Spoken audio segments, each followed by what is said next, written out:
হঠাৎ করেই দেশজুড়ে ভয়াবহ হচ্ছে ডেঙ্গু পরিস্থিতি। দিন যত যাচ্ছে ততই বাড়ছে আক্রান্তের সংখ্যা, সেই সঙ্গে লাফিয়ে বাড়ছে প্রাণহানিও। মে মাসের তুলনায় জুন মাসে ডেঙ্গু আক্রান্তের সংখ্যা বেড়েছে প্রায় 3 গুণ। এমনকি বছরের প্রথম 5 মাসে যতজন ডেঙ্গু রোগী পাওয়া গেছে তার চেয়ে বেশি রোগী হাসপাতালে ভর্তি হয়েছে চলতি জুন মাসে।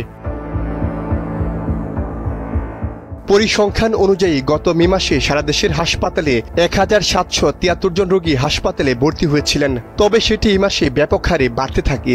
চলতি মাসের 29 দিনে হাসপাতালে ভর্তি হয়েছেন 5522 জন, অর্থাৎ 3 গুণের বেশি রোগী হাসপাতালে ভর্তি হয়েছেন।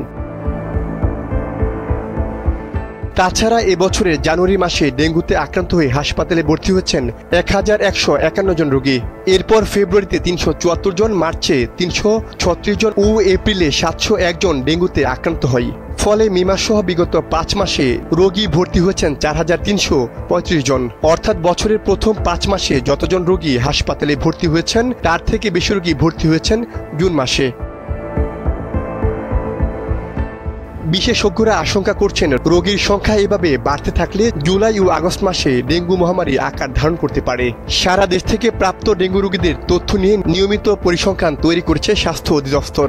পরিসংখ্যান বলছে এবছর সারা দেশে 9867 জন রোগী ডেঙ্গুতে আক্রান্ত হয়ে হাসপাতালে ভর্তি হয়েছেন।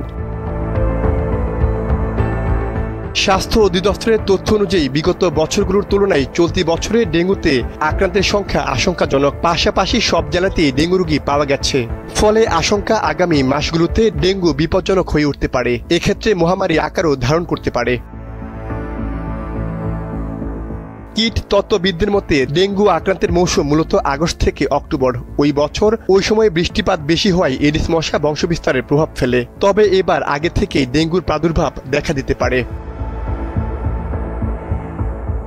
এক্ষেত্রে আগামী জুলাই আগস্টে ভয়াবহ রূপ ধারণ করতে পারে ডেঙ্গু। তাই ডেঙ্গুর ভয়াবহতা রোধে এখনই এডিস মশা বিস্তার নিয়ন্ত্রণ করা প্রয়োজন বলে মনে করছেন তারা। সাইমুল হক খান, সময়ের আলো।